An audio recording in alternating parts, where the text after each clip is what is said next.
Film संगीत आप सुन रहे थे आकाशवाणी के देहरादून केंद्र से एफएम 100.5 मेगाहर्ट्ज पर। रात्रि के 8 बज चुके हैं। काव्यांजलि के अंतर्गत अब प्रस्तुत है सुबोध कुमार सिन्हा का एकल काव्य पाठ। आकाशवाणी देहरादून के इस कार्यक्रम काव्यांजलि को सुनने वाले सभी संवेदनशील एवं सुधीजन श्रोताओं को आपके सुबोध का मन से नमन। अब बिना किसी भूमिका के हम अपनी बतकही की शुरुआत करते हैं। प्रसंगवश केवल ये बतलाते चलें कि हम अपने मन में पनपी बातों को किसी विधा विशेष में ना बांधकर उन सभी को बतकही ही कहते हैं। तो सबसे पहली बतकही में बीती रात और आज सुबह की दरमियानी बेला में हुई अपनी एक अनुभूति आप सभी से साझा करते हैं, जिसका शीर्षक है खुर्चा हुआ चांद। आज सुबह की पोटली में क्षितिज की एक छोर से उचकता उभरता ऊंघता सा मध्यम सूरज दिखा, कुछ कुछ कुतरा हुआ सा शायद। दिखी पर कटी हवा, शोषित अल्हड़ नदियां, कहीं कहीं से कतरी हुई धरती, सागर किसी गिरह कट का सताया हुआ सा शायद। शाम की गठरी में दिखा खुर्चा हुआ चांद, अलोप लगे कुछ तारों के कंचे भी, भटकती आत्माएं विलुप्त जुगनुओं की यहाँ वहाँ शायद।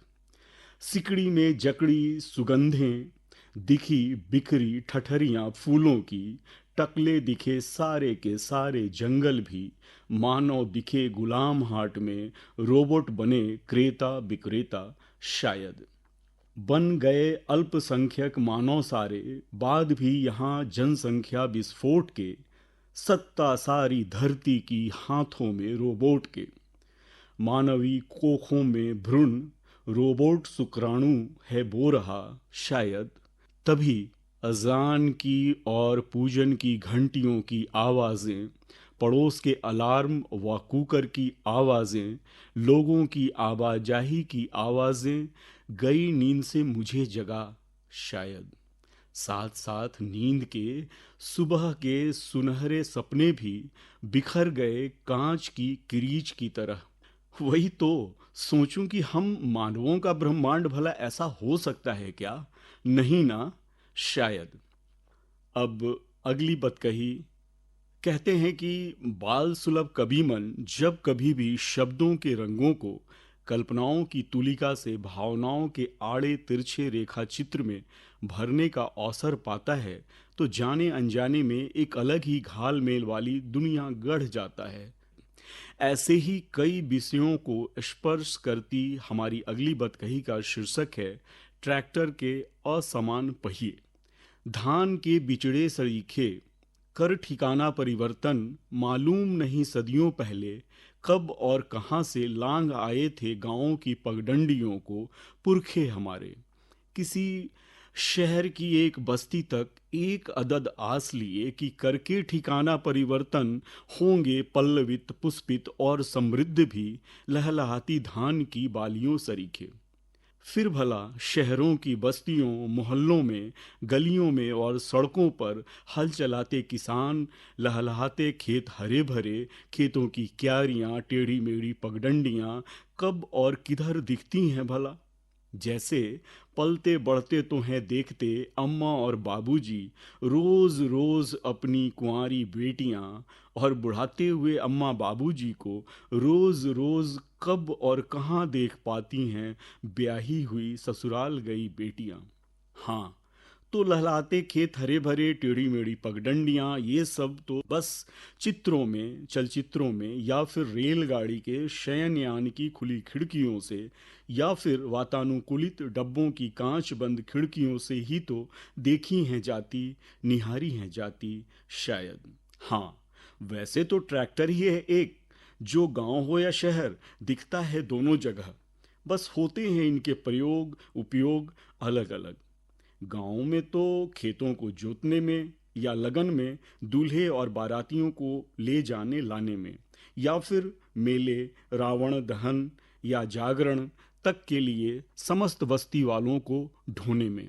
हाँ, वैसे तो ढोई जाती हैं कभी कभी अपनों की अर्थियां भी, साथ राम नाम सत्य है के। पर शहरों में इस पर कूड़ा करकट हैं ढोते नगर निगम वाले अपने सभ्य समाज के, ताकि सभ्य समाज और भी सभ्य और साफ सुथरा बना रहे और स्वच्छता अभियान सफल बने। या फिर ढोते हैं अक्सर पक्की ईंटें, जिनसे बनते हैं मंदिर, मस्जिद, गिरजाघर और गुरुद्वारे भी, घर, भवन, अस्पताल, विद्यालय, महाविद्यालय, पुस्तकालय, कार्यालय और गगनचुंबी इमारतें भी। गौर कीजिए ना जरा कि इन सभी में एक समान है ये एक सी ईंटें, है ना। जैसे इतनी जातियों, उपजातियों, धर्मों, संप्रदायों के बावजूद समाज में हमारे समान हैं हमारी सांसों वाली हवाएं, है ना। हाँ, तो हो रही थी बातें गांव से शहर तक और शहर से ट्रैक्टर तक की, साथ ही अम्मा बाबूजी की भी। ट्रैक्टर के ये अगले पिछले असमान पहिए दौड़ते हुए सड़कों पर अक्सर देते हैं एक प्रबुद्ध सबक।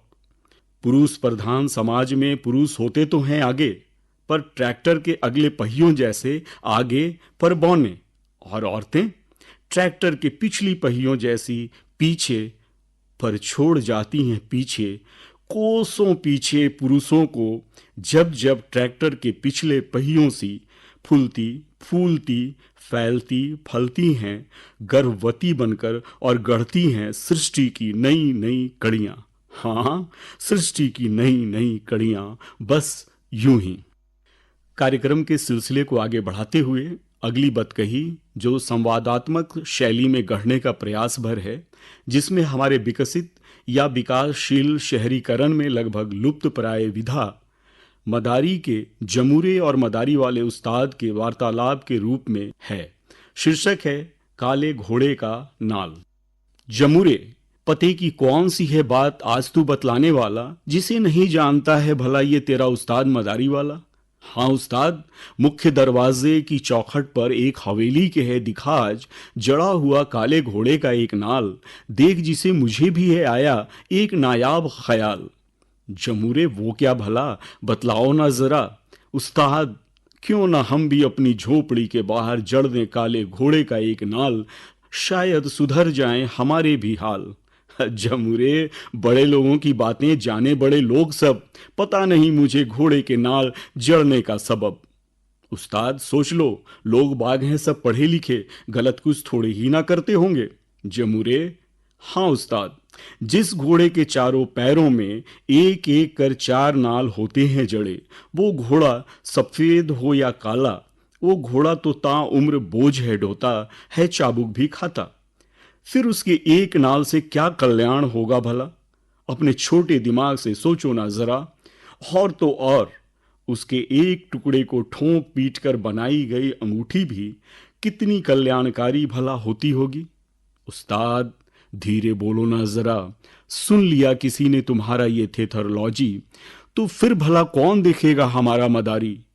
सोचो सोचो गौर से जरा, इसलिए अगर चलाना है धंधा अपना, तो मूंधी आंखों से अपनी बातें माने जा। सारी की सारी पब्लिक की आबादी 140 करोड़ की हमारी तरह है मूर्ख थोड़े ही ना।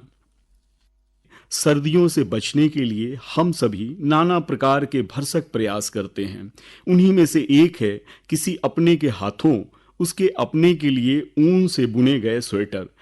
तो अगली बतकही का शीर्षक है भावनाओं के ऊन, जिसे सुनते हैं, बुनते हैं, जिसमें ऊन के साथ साथ रूमानियत की गर्माहट भी शामिल है।